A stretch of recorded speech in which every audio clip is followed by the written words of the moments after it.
ariko njye mba ndi kugenekereza nkareba nkabona uriya mwuka si uw'Imana baba bakoresha.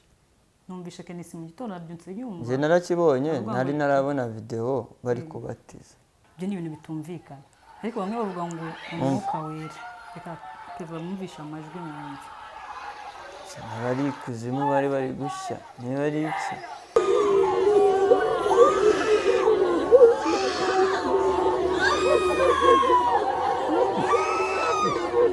Siko bimeze Abo umwuka wera mu by'ukuri abantu bazi umwuka wera kenshi bavuga Yesu bavuga ijambo ry'Imana indimi bazivuga. Abo umwuka wera aho nagiye hose abantu bameze nk'abari gupfa we. Njye nari ndi kureba rirarashe numva ibintu ba Kenisi bavuze ndavuga ati kanjye kureba umubatizo nari ntarawubona. Ngiye kureba nanjye nabonye bya bintu bidasanzwe.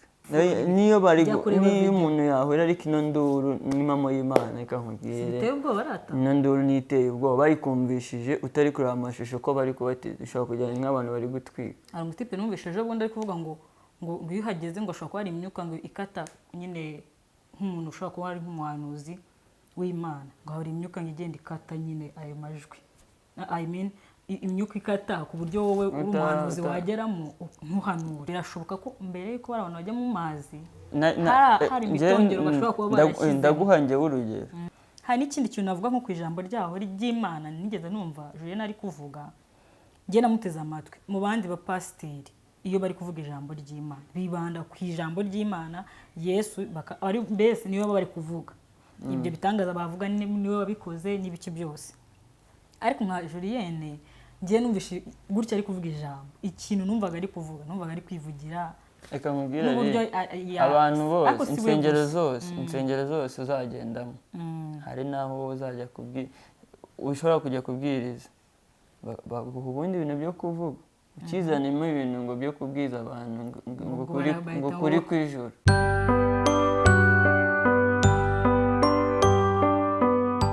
Mwaramutse neza kuri bamwe cyangwa mwiriwe neza kuri bamwe. Izi ni nshuti zanyu Kevin na Aline muri cya kiganiro cyanyu cya show zigezweho muri iyi minsi. Ese Kevin wambwira inkuru uri kumva muri iyi minsi zijyanye n'isengero? Byabaye ibindi. Tubwire niba ari ikintu wowe uzikingiye kugira ngo byabaye ibindi. Kuno mihanda ndikumva hariho umuntu bita Gafaranga, ikintu bita Grace Room, ifite indi ntera kuri abantu byajagaraje abantu. Ese hari ikindi kintu uzi kiri kure y'ibyo? Oya nta kindi kabisa. Ubu ku mbuga nta kindi kintu kiri gucaho n'ibyo gusa. Ariko njye mba ndi kugenekereza nkareba nkabona uriya mwuka si uw'Imana baba bakoresha. Ariko reka nkubwire njyewe hari ikiganiro narebye harya bose baracyakita rirarashe cya Kenisi na Nura. Numvishe Kenisi mu gitondo nabyutse yumva. Njye narakibonye ntari narabona video bari kubatiza. Iriya video urayibonye? Kera iminsi ishize rwose kizana ni kuri YouTube nta kintu cyavuga.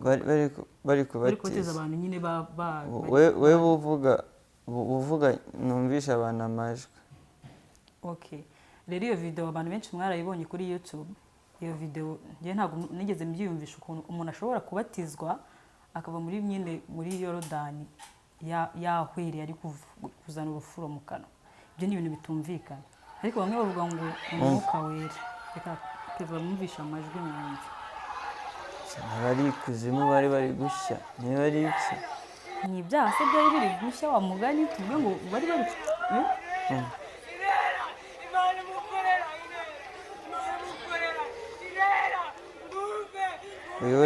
yarari guhanura. Ubundi mu busanzwe tuzi ko bahanura nyine. Yarahanura. Wibwa n'umwuka wera. Ndashaka ari ibintu nshaka kumvisha bitari kure.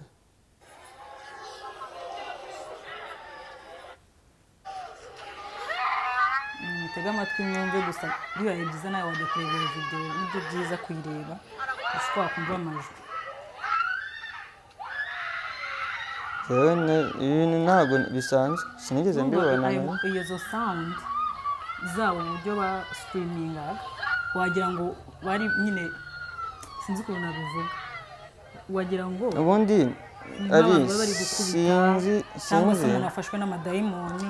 no muri bibiliya tu yohana umubatiza ubundi umubatizo ni ikintu cyera, sinzi niba ubizi ibyo bintu. ndabizi, ese ngiye kubatizwa ko nyine ntabaye ni ikintu cyera, hanyuma urabatizwa ukaba mushyashya, kandi kubatizwa ukava mu mazi buriya uba wishimye cyane. sinzi rero nta izindi uri ahantu ziva. nanjye sindi kumva ukuntu nyine umuntu ashobora kuzuzwa umwuka wera agasakuza akarira bikabije bigeza aho. oya wenda umwuka wera ushobora kuwuzuzwa ariko ukagira ugasawundinga nyine bidafite icyo bitwaye, ariko niba uzi umuntu bari kwica n'aba bantu bari mama njye nari ndi kureba rirarashe, urumva numva ibintu bakenshi bavuze ndavuga ati kanjye kureba umubatizo nari ntarawubona, ngiye kureba nanjye nabonye biriya bintu bidasanzwe. ubundi ndiye nzi ko umuntu bamubatiza akaba mu mazi, icyo gikorwa cy'umubatizo ni kibera mu mwuka, ni mu mwuka rero, ntabwo ari ibintu bihita biza ku karubanda ngo abantu bamere nk'abari gushya. umva akantu nyine ngiye kanandenze. umva ngewe mu minsi ishize nagiye kuri YouTube bisanzwe, bari baryamye ari nk'ijana aho hasi kuri YouTube bisanzwe, umva nyine inkuru zasakaye ngo abantu babatijwe ngo barahwera ngo barabira ibifu. niyo umuntu yahwera ariko ino nduru ni mama y'Imana reka nkubwire, iteye ubwoba rata, ino nduru ni iteye ubwoba, bayikumvishije utari kureba amashusho ko bari kubatiza ushobora kujyana nk'abantu bari gutwika. noneho igitangaje reka nyikubwire, ese ubundi reka tugaruke kuri Grace Room. okay, si uko dupinze abahasengera, ariko mu by'ukuri ngewe inshuti zanjye nyinshi zagiye zinsaba kujyayo, ariko umutima ukampatira kwanga, kenshi narabyanze, bakanambwira ngo barantegera, si uko amatike nari nyabuze ariko narabyanze. umva icyo kintu babaga bari kugira babura babisubiramo ariko ndabangira neza impamvu ngese nimvisha abantu bavuga ngo bashyizeho ngo imyenda isa ngo urumva abo bana bagiye bambwiraga ngo se ko njye ntafite ngo ishati y'umweru ngo se nzajyayo, ngo akumva yababaye nyine, kumva kuba adafite iyo myenda bashyizeho avuga ngo sindi bujyeyo, ubumva nyine byamubaje ngo disi uyu munsi ngo ndateranira ngo online ndaba ndi live ngo ntabwo ndi bujyeyo ngo kubera ngo iyo myenda ntayifite, ukumva ni ikintu kibabaje. kandi mu nzu y'Imana ntabwo bashyiraho itegeko ry'imyenda ugomba kwambara kugira ngo ujye gusenga. ikindi hari amavideo maze kumva ari gutrendinga nyine y'abantu bahasengera nyine cyangwa abantu bigeze bavuga amakuru y'abagiye bagerayo, ngo ukuntu nyine ngo hari umutipe numvishije ubundi ari kuvuga ngo iyo uhageze ngo ashobora kuba hari imyuka ngo ikata nyine nk'umuntu ushobora kuba ari nk'umuhanuzi w'Imana, ngo hari imyuka ngo igenda ikata nyine ayo majwi, I mean imyuka ikata ku buryo wowe uri umuhanuzi wageramo ntuhanure, ukumva nyine nta mwuka nyine uhari. ese bahanuramo n'abaki ko numvise bahanura benshi nyine urumva. reka nkubwire nk'urugero, ngewe bino bintu urumva Kevin, bino bintu bimeze, hari umupasiteri witaga pasiteri ngo witwa ngo TB Joshua wo muri Nigeria, uwo nawe yayobyaga abantu, yasengeraga abantu uzose wagize washutse umuntu ngo akuremo intuza zari zimurimo arwaye impyiko, yagiye abeshya abantu benshi. TB Joshua rwose nigeze kumva nyine amateka y'ibyo yakoze. njyewe reka nkubwire impamvu njyewe ubundi ngo abayoboke ngo bari bameze nk'abakoze agakaritsiye kabo, akambwira ukuntu ibino bintu by'insengero z'inzaduka bifite ikibazo kinini cyane, baba bashaka nta hantu umuntu wese uzi Bibiliya uzareba kino kiganiro, aba umubwirizabutumwa, aba umwaposteri, aba iki. Bibiliya ni igitabo cyera, n'abagikoresha bagombaga kuba bera.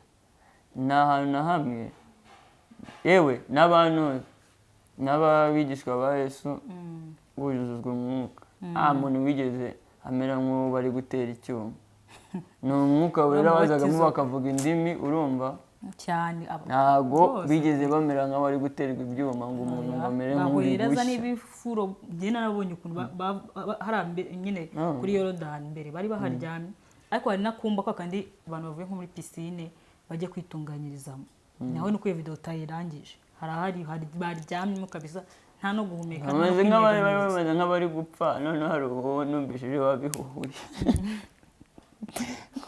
ngo ni imyuka mibi ngo ntabwo ari imibatizo mizima uriya mubatizo nanjye mvugishije ukuri ku giti cyanjye simbizi ukuntu abandi babibona ariko njye rwose ntabwo uriya mubatizo nigeze nkwemera ese njye kumbatizwa ntabaye kuriye ni ukubera iki hano hari ikindi ntabwo ahubwo ari ikibazo wenda iyo biza gufata umuntu buri muntu abantu bose bari sinzi umuntu wavuze ngo birashoboka ko mbere yuko bari abantu bajya mu mazi hari imitongero bashobora kuba barashyize ndaguhangeho urugero na Yesu niwe wenyine wigeze akora ibitangaza mu mbaga nyamwinshi nta wundi muntu ku isi urabikora uri kumva icyo kintu niba ibitangaza Yesu yagiye akora mu mbaga nyamwinshi yahinduye amazi divayi atubura amafi n'imigati urumva nta wundi muntu urabikora sinibaza ukuntu abantu barenga 50 mwabakorera igitangaza bose bakuzura umwuka icyayi banza wumva akantu noneho ishyiraho aka kantu ko Yesu icyo gitangaza yakoraga ntiyashakaga ko hari abantu birirwa babimenya ko yagikoze niyo yarabikoraga abantu bagakira ariko ntawe wumvaga umuntu avuze induru ngo bari gutera ikibazo shyiraho n'akantu wumva ngiye ahantu mfatira kari agatwiko ni gute abantu bajya kubatizwa bakabashyiraho amakamera ngo bari kwerekana abantu ngo babatizwa ngo bozezwe imyuka ngo bapfa bashira uriya mubatizo njye ntabwo ntawatenda hari ikindi kintu twagaruka nk'imyambarire usanga hari ahantu usanga uwambaye mini uwambaye ibiki hari n'umutipe nabonye ufite ibiherena hano ufite nyine utumuye ahantu henshi njye nabibonye gutya kuri video abo bana bajya basengera babe kumunyereka ufite ibiherena hano ibiherena byinshi nyine ufite n'ibitatuwaje byinshi nyine ukabona nyine navuga se ubwo ni gute okay birashoboka ko ari umuntu wenda waruje gukizwa reka tuyifate gutya ariko njye ariko bateze oya ndi kuvuga nyine abantu babasengera nyine ukuntu bigaragara usanga nyine urubyiruko rwinshi rwahashiriye sibyo ubu ubona ari urubyiruko rwahashiriye kandi abenshi urubyiruko bavuga ngo nk'abatipe se bavuga ati hari ahantu njye niyo proti mfite uyu munsi ndi buhure n'ibyana ukumva nyine papa se bafite ntabwo bagiye gusenga hari n'ikindi kintu navuga nko ku ijambo ryaho ry'Imana nigeze numva Julienne ari kuvuga njye namuteze amatwi mu bandi bapasiteri iyo bari kuvuga ijambo ry'Imana bibanda ku ijambo ry'Imana Yesu ari mbese niyo bari kuvuga ibyo bitangaza bavuga niwe wabikoze n'ibiki byose ariko nka Julienne njye numvishe gutya ari kuvuga ijambo ikintu numvaga ari kuvuga numvaga ari kwivugira ngo yagiye ngo nimba ari Kenya niba ari kuvuga nimba ari sinzi igihugu ngo yagiyemo ngahura ngo ni mu pasiteri ariko kuvuga nyine ukuntu ngo abantu babasenga ngo nabakire ukumva nyine yibanze ku by'imitungo y'isi kandi mu by'ukuri ikintu abantu baba bakeneye ni ubutunzi nyine bw'ubugingo ariko ntago reka nkubwire abantu bose insengero zose uzagendamo hari naho uzajya ushobora kujya kubwiriza baguha ubundi ibintu byo kuvuga ukizanimo ibintu ngo byo kubwiza abantu ngo kuri kwijuru urumva ni ukuvuga ngo uragenda ukavuga ubuzima ngo ubayemo ukuntu byagenze Yesu yarabwirizaga n'umurongo ku murongo wo muri Bibiliya kandi nawe ntabwo ari kuvuga ko ubuzima atarabayemo afite ibitangaza akora yari kugenda abwira abantu ati ngengera gutya ariko kuki se yavugaga imirongo gusa nta kindi kintu yongeyemo ariko ubu ngubu muri zino nsengero uzajya gusenga urinde uvamo nta kintu kigufashije cyakoze abawusoma kugira ngo umuntu yumve ko yasomye Bibiliya ariko yajya kwigisha ahita yigira za Kenya akigira mu ingero sigira ijambo ry'Imana twumva dukeneye ariko ikintu twatiriho twatiri kuri mubatizo warandenze njye akankubwire nemera Imana ariko buriya na Satani arakora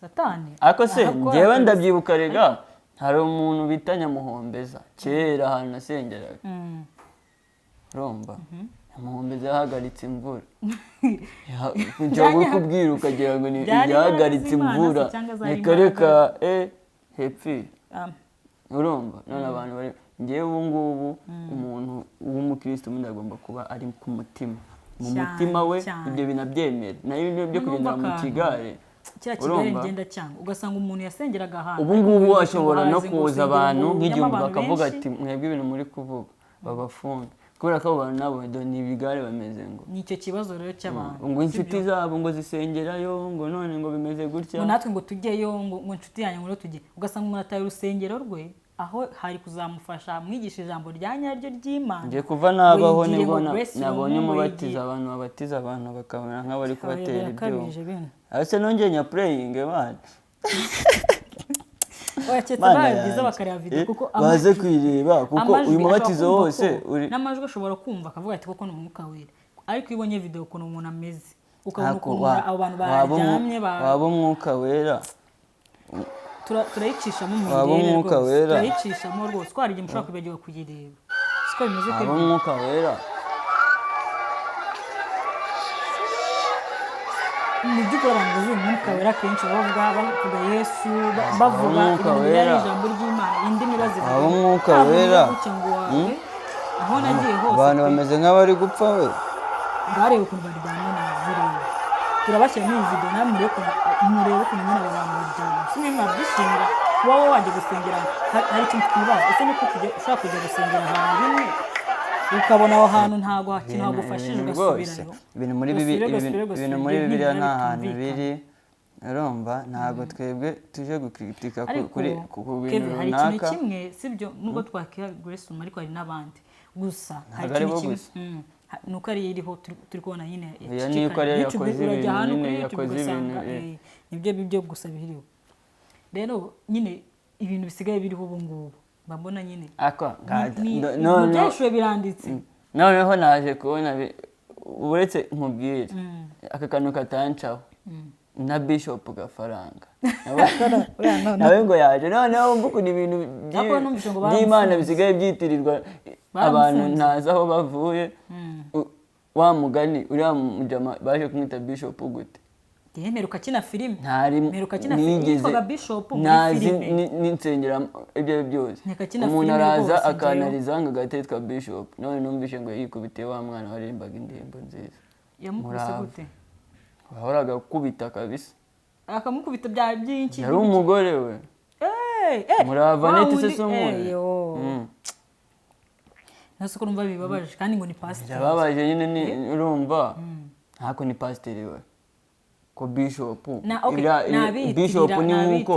Bishop ni nkuko baguha impamyabumenyi y'ubwenjeniyeri uyiga theology ukayiminuza bakaguha ibintu ngenderwaho ukitwa Bishop sinzi Gafaranga uburyo yaje kwitwa Bishop Gafaranga ngiye ko mbizi mu mafilime yakinaga yitwaga kuriya Bishop Gafaranga yego kandi byaraje no kuba seri akajya ajya mu nsengero bakamwakira ngo Bishop Gafaranga yaje ariko mu by'ukuri none nyine Bishop Gafaranga yabaye Bishop Gafaranga urumva iminsi ishize nabwo numvaga nyine Gafaranga yakoze iki ariko ngiye nkibanda kuri bya Grace umuko nibyo nabonaga nyine wenda nabo bashuti banje kunambwe ngo ngiye nkibibaza aba bantu ukuntu baba bafokasinze gusengera hara cyane bataye insengero zabo basengeragamo babatirijwemo bakajya Grace Room kamenya ibya Grace Room ngiye nangije ejo muri habo umubatizo umwe naramubwiye ati ese hari umusengera koko n'umwuka wera cyangwa haba umwuka w'Imana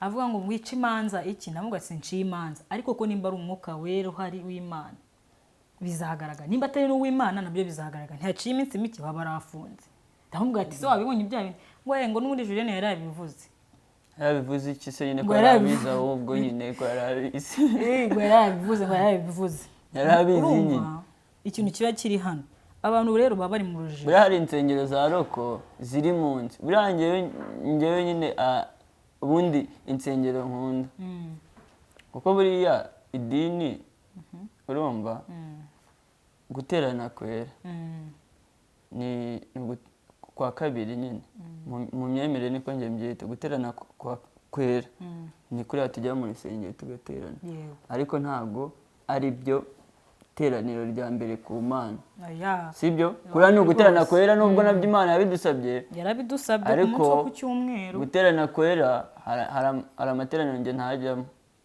nshaka guhevinga fani nk'abandi nkajya kwirebera ariko ntagiye kureba amaroko nyine zino nsengero ubona zafunzwe kubera kubura ibyangombwa zo hasi zo mu byumba by'amasengesho uba usanga abantu basenga nta kintu na kimwe bitayeho ibintu byo kuvuga amaturo ngo ibiki n'ibiki ugasanga ibyo ntabyo bagira. Ni ukuza ugasasa agasambi ukajya ku mavi. Urangiwe ari amateraniro nyakunda kurusha uko najya guteranira mu materaniro avuga ubuzima. Uri kuvuga nyine aya gasambi ukajya gusenga kwegera Imana. Yego, kandi ari amateraniro atari kuvuga ni ibyumba by'amasengesho, ari amateraniro arahari. Izo nsengero barazifunze ntabwo zikihari. Urumva hasigaye za nsengero za maonesho ujya gusenga ugasangamo imbaga nk'abantu nk'igihumbi bose bari kugenda babwiriza ngo reba ngo imbuga nkoranyambaga. Ibyo muri kuri ntabwo rero dukeneye. Imbuga nkoranyambaga uri kuzimbwira mu rusengero, kandi iyo ngeze hanze fone yanjye ndayifite ntazijya. Ubu ngubu noneho usanga nk'umuntu asenga nk'imyaka 3 nta murongo wa Bibiliya n'umwe azi. Yego, nicyo kibazo rero kiriho noneho. Arawumenya gute arajya mu rusengero akavuga ngo imbuga nkoranyambaga ngo Kenya ngo bimeze bityo, ngo barabwiriza ngo pastor wa Kenya uri kumumbwira. Yegora nkanjye nk'urubyiruko nshobora no kubishyira muri rusange. Ntabwo dukeneye kumva urubyiruko telefone turazikoresha cyane, izo mbuga tuzizi ba pasiteri. Dukeneye ijambo ry'Imana. Ndajya mu rusengero nkataha uri kumbwira ngo none sengura uzacunge ushaka kujya mu rusengero. None ubu ngubu nsigaye mbona abantu bajya guhanura bakabafunga iminwa. Icyo rero nicyo kibazo. Ariko Kevin wibuke wese nkubwira aka kantu, icyiza bino biba biri kuba uzasome Bibiliya cyane. Buranye nyisoma biranditse muri Bibiliya ko iki gihe kizagera abantu b'ukuri bagapfuka iminwa. Kuko abantu twe dushaka kumva ubuhanuzi. Kandi hari abantu noneho batizera ko urumva nyine ibitangaza ntabwo ari iby'Imana gusa. Abakorikori bakora ibitangaza urumva. Ntabari abantu bita abapfumu. Abapfumu cyasubaye. Abapfumu nabarakubwira ibyo bintu kandi bikazabaho. Buriya nta ikintu butazi. Urumva n'umukozi w'Imana aravuga ibyo bintu bikabaho.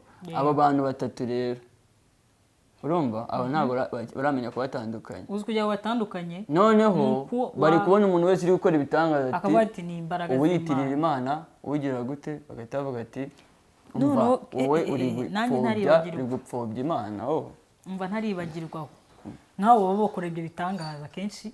Namaze kumenya kenshi bari kwitirira Imana ahubwo none igitangaje kenshi baba bandika no kubipirata. Ugasanga umuntu yishyuye umuntu ati woza zubeshye iki kintu mu rusengero tuvuge ko ari imbaraga z'Imana kugira ngo nyine abone abayoboke benshi. Abo noneho bo iyo ni iyindi kategori. Iyo ni iyindi kategori. Biharaje mu nsengero ngo harabonzi rwose njye narabyiboneye ariko nari ndi hanze y'urusengero. Evuga ngo fire abantu bakagwa hasi. Ngo fire kabisa ngo gato. Ndaza kubakubwira nyuma y'ikiganiro. Ntabatezana ukavuga ati ntabwo ari uko bimeze ibiki. Gusa mumenye ko abantu bahari ngo za fire. Ese izo fire mwakira mu bakristo mwe izo fire muzi ari izibiki? Njye mbyibaza. Kumva umuntu ngo fire abantu bose bagoye hasi bagize bakagwa. Ugasanga kandi uwo muntu uri kubivuga afite bouncer yirirwa imugenda ku ruhande imutwaza Bibiliya. Ese umukozi w'Imana amutwaza Bibiliya gute? Ibyo ni ikintu kitumvikana. Nimba uri umukozi w'Imana waratoranijwe n'Imana kora umurimo wawe urashaka bouncer Imana sikurinze. Abonaga ba Samuel batagenda. None gitangaje ikintu kibe gitangaje iyo bouncer ayikoresha mu rusengero outside y'urusengero ntayakoresha. Gushaka biraba yashaka kwerekana iki? Abashaka kwiyeka icyubahiro cyiwe. Pride nyine igiye kumara abantu to. Icyo nicyo kibazo rero. Hano ushobora no gutangira ukoreshwa n'Imana ariko kubera ukuntu ubona ushaka ibitangaza. Ibitangaza wowe gukora ushaka kumenyekana umukozi w'Imana ubundi pride yonyine irakurangiza. Kubera yuko ngewe hari umupasiteri hari ushyira hejuru kuko Imana niyo yonyine igomba kujya hejuru gusa. Hari umupasiteri nge narebye wo muri USA. Itorero rye ngo rijyamo abantu 30,000. Uri kumva icyo kintu? Uzi noneho ko niko turi mu Rwanda ubu ngubu hari ubuntu bukeya ubu turi kubona. Ku byo hanze byo ubu turi kubona. Turi kubona. Mbere hanze byari bihari. Nyine utu turi kubona twe nyine mu Rwanda n'icyo njya nkubwire mu myaka n'utudomo. Kuko hanze noneho mvuye umupasiteri araza akavuga ngo ubwo harimo n'umuntu waje gusenga adaheruka kurya. Uwo mupasiteri ahita yivugira ngo Imana ngo yadukoreye ibitangaza ngo mfite itara rya miliyoni 5 ngaho mva icyo kintu bagakoma amashyi ngo kandi iryo tara rya miliyoni 5 ngo nyafite mu nzu ari 10 ariko uko umupasiteri namwumvishe urumva ngo nyafite ari 10 ngo none ngo umukozi w'Imana ngo yarebye ngasanga ngo kugenda ngo hirya no hino ngatego ngo indege ngo zitari prive ngo zirimo abazimu ngo bamugure private abaturage bagataranya ubwabo bwose n'abadafite aho kurara n'abadafite iki urumva uwo ukuntu ameze nka wa muntu ngo ujye usenga akabyuka mu gitondo umushumba wigeze kubitwigisha akabyuka mu gitondo agatokesha abazimu ngo ndabirukanye ngo mu izina rya Yesu uyu munsi ngo mushyize mu biganza by'Imana yagera imbere mu izina rya Yesu ese abazimu watokeshe bagaruka gute abantu babaye sinzi ariko ni imitekerereze yapfuye yabo umuntu wese uramubwira ikintu uzi ko ushobora kugenda ngiye kugira ngo mwemeze ko ibintu nyine biriho to ari ushobora kwambara ikote ryawe ugafata ibiri ukajya mu muhanda urubaye pasiteri ukabwira umuntu ati ngwino nkubwire ibintu Imana imbwira kugira ngo byemeye ko umuntu yataye umutwe ugahita ushaka wa muntu udafite ikintu kimwe afite mu buzima bw'ubona nyine asaba Imana asabwa Imana pe gatonga ati akira vewiti ejo mu gitondo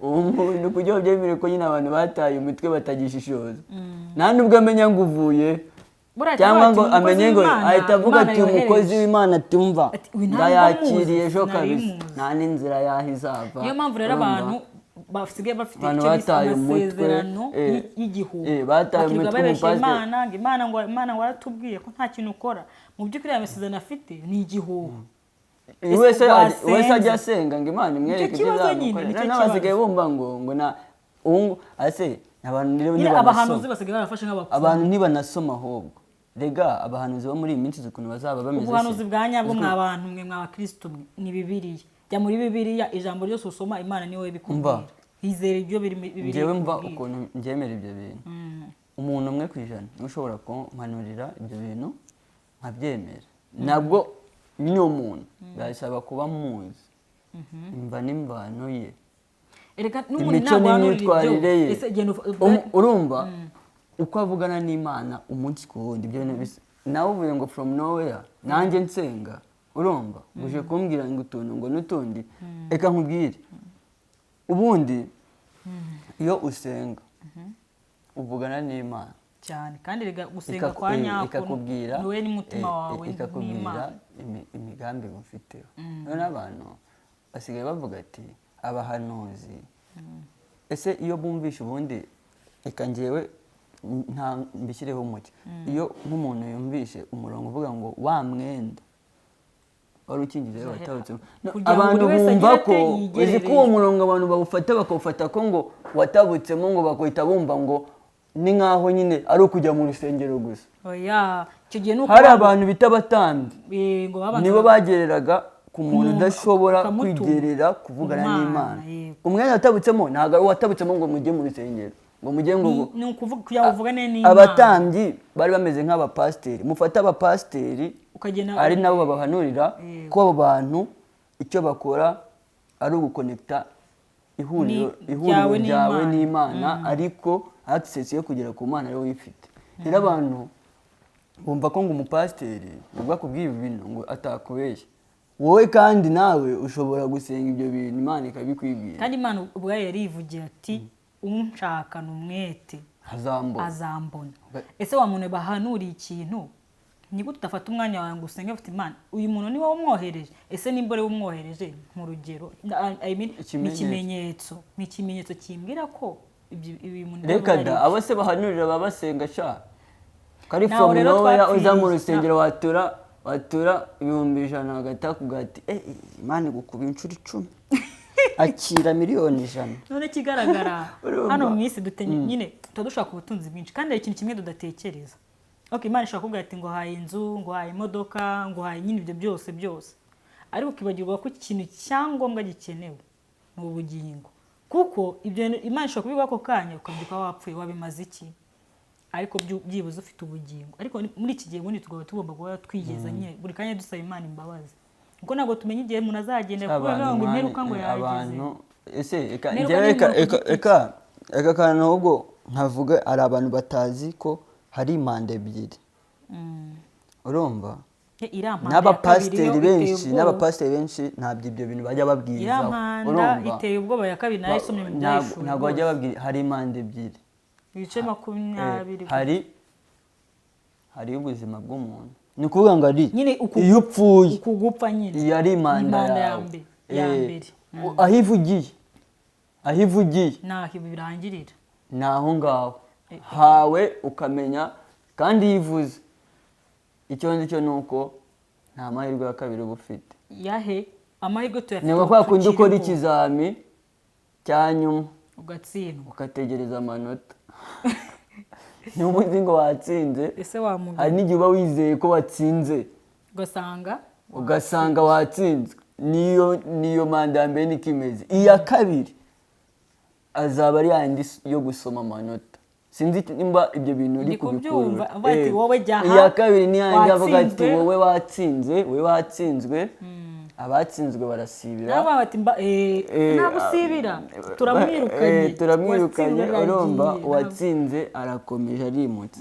ni uko izo manda zimeze. watsinze turakomeza n'abantu barababwira ati mva ngo azaba imanda. iyo manda abantu umuntu yumbije ngo azaba imanda bavuga ati ngo bazazana nk'ikondera bavugirize rimwe gutya ngo iminsi ngihita ihagarara. ba mwapasiteri mwagiye mutwigisha mwabwiye abantu ukuntu ibintu bimeze.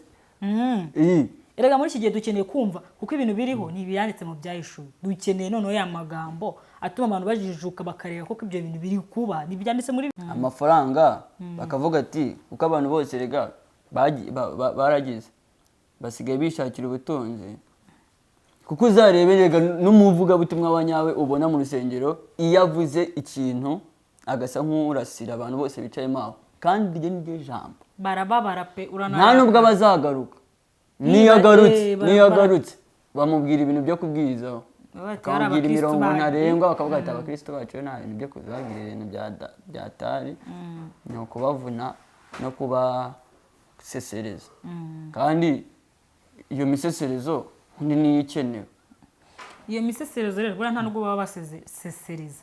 mu by'ukuri umuntu wese uri muri iyi si agomba ntabwo bwakira udakoze icyaha. tuba turi abanyabyaha. niyo mpamvu tugomba kwihana buri kanya buri mwanya. uzumve kuko umva ushobora kugenda imodoka ikakugonga ukabura apfuye utihanye. ushobora no gusitara byonyine ukagwa hasi ukabura apfuye. indwara ikabiraje ukabura apfuye. ikizami cya mbere kabisa. rero mwa bantu mwe ikintu turi kwisabira nyine ni muri rusange natwe niko twahora twiyeza kuko ntabwo tuzi umunsi cyangwa isaha yacu imperuka yacu ituweho. hari akandi kantu urumva Kevin, ubutunzi bwo mu isi nta muntu utabubwifuza kuko ni bwiza. kuba ufite amafaranga yawe wishimye icyo ushaka cyose ukibona nta muntu utabyifuza. ariko mu by'ukuri urakabigira ufite n'ubugingo, sibyo? ufite n'ubugingo kabisa. kuko ufite ubugingo n'ubutunzi bwo mu isi ntuzabubura. nicyo cyubahiro ntuzakibura. ariko icyubahiro cya mbere kigombwa nyiri cyubahiro ari w'Imana. noneho buriya nta n'umuntu nyine nta n'umuntu utazi ko abantu bose buriya nubwo ubona abantu babwiriza imihanda n'imihanda ukabona abantu bari kuruha mu mutwe babwira ngo bari kubwira intumva. ndagiye mubwire ngo mu buzima bwose bubaho abantu bose bariho, umubare wabo sinkuzi, nta muntu utazi ko Imana ibaho. ibyo bintu ujya kubibona umuntu ari gupfa. iyo ari gupfa uko waba umeze kose umwuka uri kugushiramo nibwo uhita ubibona ko urumva nyine uwo muntu aba abizi ahubwo we yaranze kubyakira. sinzi niba uri kumva ibyo bintu. bandi kubyumva Kevin. uzacunga nk'umuntu w'umunyabyaha iyo agiye gupfa. umuntu w'umunyabyaha iyo agiye gupfa sinzi umunyabyaha uko nyine wenda uko abantu baba bamubara. iyo agiye gupfa nyine iyo agiye gupfa atungurwa. iyo agiye gupfa ubutungo nyine ubwo abagiye kwa kundi nyine usinziriye ugaca nk'uwo nguwo nyine ntabwo bimenya se iyo ubugingo buri kukuva mugira ngo hako ubugingo ugira ngo ni ikintu buriya nuko nyine mutamuraranye cyangwa ngo wenda muri kumwe mu mutwe. none se umuntu upfuye asinziriye ni inzozi. ni inzozi nyine agendera mu mutwe we mu mutwe w'ibintu we nk'uko nawe iyo usinziriye hari inzozi urota ukumva ko ugiye nko gupfa ugahita ushiduka wenda hari nk'ibintu runaka biri kukubera mu mutwe uwo muntu rero niko nawe apfa. Rero ntiwamenya ibintu aba atekereza, ni ukubyuka nyine ukavuga ngo yapfuye asinziriye, ariko nta muntu ujya upfa gutya ngo asinziriye gutya ngo hatagize ikintu kiba mu ntekerezo ye ngo asinzire. Either ushobora kuba ari ibintu bikwiciye mu nzozi kigenega ntabwo imyuka mibi kwishe, ntabwo cyangwa wenda Imana ikwihamagariye mu nzozi, ariko nabwo ubanza kugira ibyo utunganya mu ntekerezo zawe nubwo uba usinziriye. Imana ari iguhamagaye nubwo usinziriye. Njyewe abantu ndi kuvuga ni babandi wenda nk'umuntu ugasanga nizeraga Imana to iyo agiye gupfa abenshi uhita bumva bari kuvuga Imana imbabarire, kandi uwo muntu mu buzima bwe bwose yabayeho baramubwiraga Imana, yarangaga no gusenga, ariko abantu uzabyemera ko nta muntu nyine utazi ko Imana ibaho iyo agiye gupfa, kubera icyo avuga ngo Imana imbabarira, Imana imbabarire, kuko aba azi ko ubwo buzima bumurangiriyeho, kandi n'ubundi arabizi ko Imana iba ariko yanze kubaho. Kevin, hari ikintu uko waba umeze kose bro, nyine hari ikintu tutajya twakira muri twebwe. Ngiye hari ikintu rwose maze kubona, ntabwo waba muri iyi si wishimye nk'uko ubishaka, kandi na Yesu yahereye kera ari kwigisha ijambo ry'Imana, ababazwa, atotezwa, atukwa, ariko agakomeza ntacike intege. Rero no muri yaravuga ngo ushaka kuba umusirikare, muri ngira ngo ni muri Timoteyo wa kabiri Timoteyo 2 ibice 2 umurongo wa 4 gutyo 3-4 mwaho niho bavuga ngo umusirikare nyawe ngo twifatanye na Yesu mukababaro nyine tubabarane nawe, sibyo? Muri make niho bavuga ngo ibi bibabaro uhura nayo yibabaremo kuko na Yesu yarababaye, sibyo? Kuko nibyo bizagwa gukomera, ko nta musirikare ujya ku rugamba yoroshye, usabwa gukomera. Rero utwo tuntu uri kubona ngo gakangwa ngo se ngo Mana ngo se ngo ko ntariye se ngo kumva ngo ubwo n'urugamba urimo, fata ambara amakosi, kora amakosi, wambara iyo myenda, uhangane n'ibyo bintu urimo, kandi uhangane usenga. Nibyo bavuga ngo umusirikare nyawe nyine wa Kristo. Hari type eshatu z'abantu baba ku isi. Hari abizera ko Imana ibaho bakanemera kugenda urugendo nk'urwo Yesu yagenze muri Nosi. Abo bantu kuri iyi si ukuntu babita ko ari abantu b'imburamukoro, sibyo? Hari n'indi type, sibyo, y'abantu bizera Imana ariko ntibagendere nyine muri izo nzira. Bo bakaba bayizera ariko izo nzira akavuga ati ni iz'amahwa, kandi uko inzira y'Imana irafunganye, ni iz'amahwa ntabwo nakandagira mu mahwa. Bya filime twagiye tureba kenshi turi kwiga umugenzi ujya mu ijuru, ntabwo nabo bajyanye bigeraga. None hari n'abandi rero bazi ko Imana ibaho ariko ibyo bintu badashaka kubyizera kandi babizi. Ni handi uzumva nk'umuntu, urumva umuntu wari wabona se umuntu ukumva ukagira ngo ntago azi nk'Imana bitewe nyine na rukwe n'imico nyine n'imyitwarire, ukavuga ati uriya muntu ashobora kuba atarigeze ajya mu rusengero kuba yavuka, ariko ukumva uwo muntu abamubaho nk'ikintu Mana yanjye Satani ababizi, urumva nk'iryo jambo nyine abavuze ni ikimenyetso nyine simusiga kiba kikwereka ko ibyo bintu nyine we arabizi ko bibaho ariko ntashaka kubyizera, ariko warabizi yuko nyine hariho impande ebyiri. Abo bantu nibo bonyine baba ku isi. Nta muntu. Hari type ya kane abantu bibeshya ko iba ku isi kandi itahaba. Type y'umuntu utizera ko haba Imana, uwo muntu ntabaho. Abantu bashaka kumvisha ko abantu bashaka kumvisha ko iyo type y'umuntu ihari. Hari n'abantu bashaka kwitwara nkayo. Uwo muntu ntazigera abaho mu mutima we, nuko umuntu atakwinjizamo ngo urebemo mu mutima we. Baretse nkwereke nyine hari ukuntu njya numva ngo Satani ajya aboha roho yawe yabonye ko yinjira, arayiboha, ariko urumva ndakubwiye ngo nubwo ayiboha hari umwana uba waravutse agakura akaba mukuru, urumva aba yagiye abona byinshi, satani ajya kuguha roho yawe, ibyo bintu wari amaze kubimenya. Reka nkubwire akantu kamwe hano, hari uwo muntu ashobora kuba ariho ntabwo abaho, uretse nkwereke nyine. Reba nk'abantu baba baravukiye muri za Karande, waba wenda akavuka iwabo nyine atazi Imana, azi ko Imana ye ari ziriya za Nyabingi, barahari bagiye bakizwa nyine, bagiye batanga ubwo buhamya. mva nkubwire ukuntu umuntu atabaho, babayeho. mva nkubwire ukuntu umuntu atabaho. Ari ase urabizi ko muri buzima habaho ikintu bita guhitamo. Ubundi guhitamo, Imana yaduhaye amahitamo, guhitamo icyiza cyangwa ikibi. Guhitamo none ngiye kukubwira ukuntu ayo mahitamo rero hari igihe atuma abantu bibwira ko umuntu abaho kandi ntawe ubaho. Kuri iyi si y'Imana uravuka ukagira ukwezi kumwe, uhera ku munsi, amasaha, ugakura, umunsi, ibyumweru, ukwezi, imyaka, mpaka upfuye. Iyo ufite ukwezi kumwe ntago uba uzi ngo ndi kureba ibiki, aho hafi hakwegereye n'iwanyu. Iyo ugize amezi 2 n'ibyo ntabwo ubibona, ariko ugize umwaka utangira kubona ibitangaza by'Imana. Urumva ukagira imyaka 2, 3, sosiyete ububayemo aba ari abantu batandukanye. Ikintu kikubwira ko umuntu atazigera abaho atanabayeho. Iwanyu ibyo abizera byose,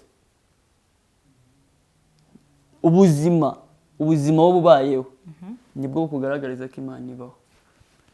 Kereka umuntu yababaho atabayeho ubuzima bw'abandi babayeho. Sinzi niba ibyo bintu uri kubyumva. Hanyuma wowe ugera iwanyu, umva nkubwire, rindira gato, ugera iwanyu usanga bizera ibyo bintu banabikora. Ariko aho ugenda hose naho wirirwa hose, wowe n'umutima wawe urabibona ko hariho Imana, ariko kubera ko iwanyu bizera ibyo bintu, ni nabo rero uzasanga barabonye iyo mirimo y'ibyo wabo basengaga nabyo bikora. Nase utekereza ko akizwa amenya Imana agize iyo myaka? Ni ibintu yagiye yanariza ubuzima bwe bwose, yagiye atambukaho, ariko akazafata umwanzuro. Oya niko bimeze, nk'uko nawe ubu ngubu uzi ko habaho indi side kandi ifite izindi mbaraga. Ntabwo bimenya ubu, wakuze ubizi ko Satani aho n'Imana ibaho, ariko wowe imyaka yawe niyigena gusubiza inyuma ibitekerezo. Ya Mana uba warayibonye uri mutoya, ukavuga ati ubu ngiye none ngiye guhitamo amahitamo yanjye, kuko isi namaze kubona ibibamo. Nta muntu rero ku isi utazi ko Imana ibaho, nta n'umuntu utarigeze abyumva babivuga mugenzi we cyangwa akiho wabyibonera. Ahubwo wowe sirikirasi igenda kubaho nihitamo aho kuguma, kuko hari n'abazi ko ibaho ariko banze kubivamo, bavuga ati ngenda cyari muri Karande ndakomeje, ati nshasi navamo. Abo ngabo rero nibo bashaka kuzanira ko hari type nyine y'ubwo bwoko ibaho. Nta bwoko na bumwe bubaho butaziki. Jya no muri Bibiliya wumva baravuga ngo ya Mana y'Abisiraheli,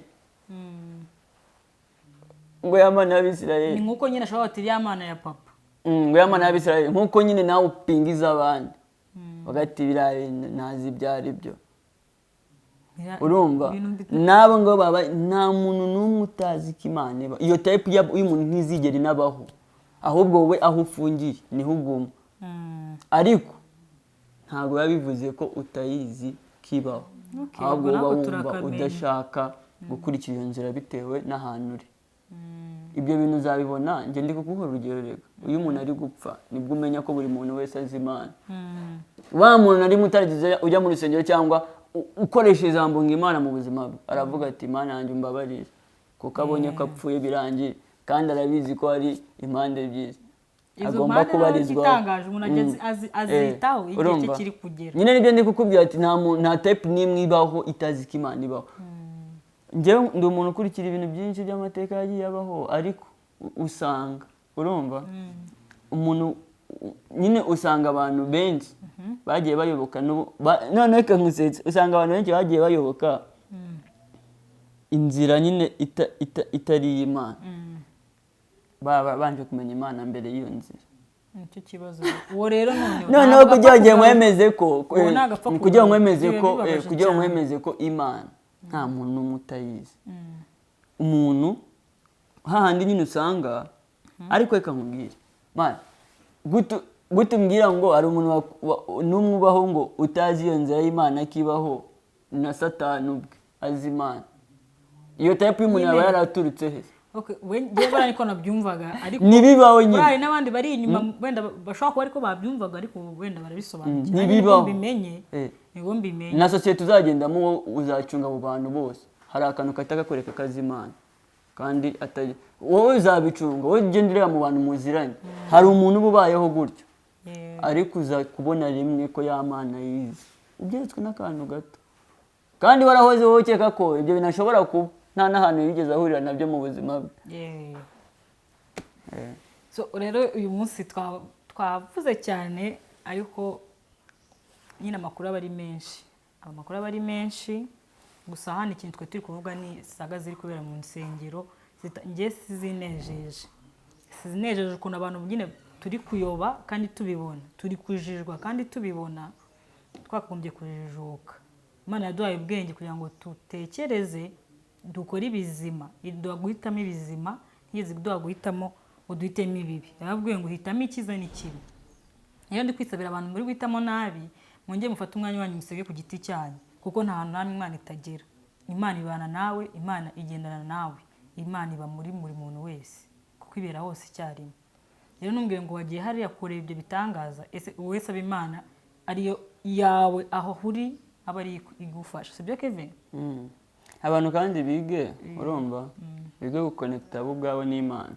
Nta muntu n'uyu kuri isi njyewe kambivugisha ukuri. Nta muntu uzakubera icyambo cyawe n'Imana ni Yesu Kristo. Nta muntu kuri iyi si n'umwe ukurusha ubunararibonye ku Mana.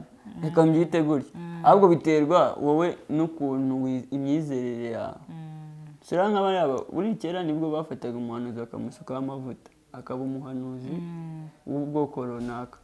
Ariko n'Imana ibyo bintu byose n'Imana yabaga mutora, ariko ibyo nibyo mu isezerano ya kera. Ubu nyine nta muntu wakurusha connection n'Imana ubishaka. Nkuko Kevin yabitangira bikubwira ngo wa mwenda wacitsemo kabiri kugira buri wese yigerereyo. Hatazagira umuntu numwe ushuka undi ngo ngumva ngo ngiye ngo ndi VIP ku Mana. Nta muntu VIP ku Mana nagiwa. Kevin ni uzagengerera ku Mana. VIP ku Mana ibyo Imana inshakaho. VIP ku Mana nagiwa. Senga kandi gusenga wizeye. Imana n'umutima ari Imana itakuvugisha ku munwa ngo wumve. Ariko igaca mu mutima wawe ukajya ukora ikintu ukumva umutima wawe warakuriye mbere yo gukora icyo kintu. Ni Imana ibi kukubuza. Ibyo bintu byo byizera iyo ugiye gukora ibintu kumva uri umuntu nyine udasanzwe wizera mu bitekerezo. Ukumva nk'ikintu kimwe kiri kukubwira ngo bro ibintu ni bibi. Kumva igihe ngira kubwiye kandi ari wowe gusa.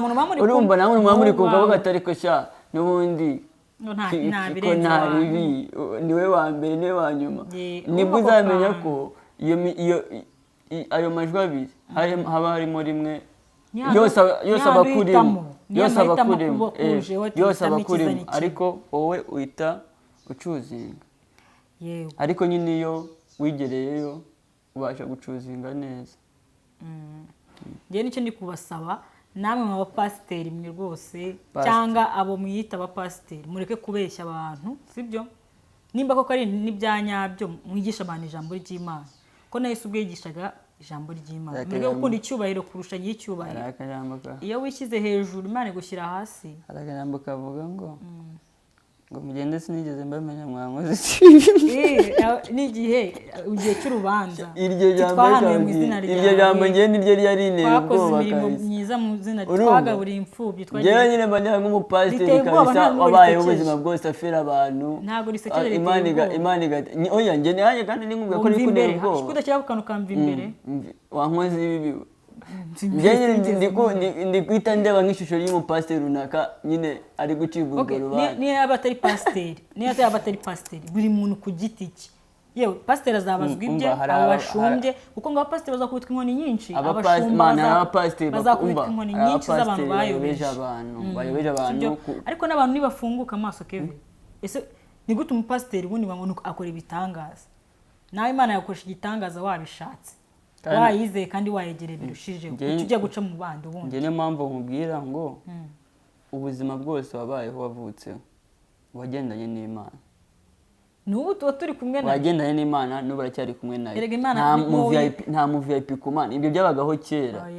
Urumva ibyo byabagaho kera mu masezerano ya kera. Ni nk'uko ko twese haba pasiteri mukuru haba umuntu umukecuru. Niyo mpamvu ubona umunyabyaha ejo ashobora gukizwa cyane akarusha ubukiranutsi umuntu umaze imyaka 30 ngo yiswe ngo yakijijwe nta ntunganire imwisi nuko byibagirwa. Umva fata Bibiliya yawe urebe buriya uko ugenda usoma Bibiliya ugenda ugira ubwenge. Nanjye niba waragenze sobanukirwa ugenda ugira ubwenge kandi bisaba ngo bagusobanurire wowe uko ugenda uyisoma. Hari ibintu biri spiritual abantu batajya buri hari ibitabo biri spiritual. Igitabo nka Bibiliya tu gifite ukuntu kisobanura kandi wowe kirisobanura kandi kiba kiri kiranakubwira nk'umuntu utarasoma Bibiliya. Turi gusoza rero ikiganiro cyacu nk'ibisanzwe, reka dusoreze aha. Byari byiza kubana namwe ariko mwibuke gukora like, share, comment na subscribe turazikeneye. Ikindi muri comment dushaka kumva ibintu mwe muri gushyira nyine ibintu tuvuga hano tudukeneye commentaire zanyu mukatubwira nyine amakuru mamu bifiteho. Ese ikindi kiganiro mwakwifuza amasaga muri kubona hano hirya mutubwireho tumenye tugire nandi dutegura sibyo nuko mubyumva. Okay, twe dushaka kuvuga kuri opposite zacu ariko mwe mufite izanyu namwe mushireho ko mubyumva. Mwari kumwe nanjye Aline mfatanyije Kevin. nawe utaha ikiganiro cyacu murakoze.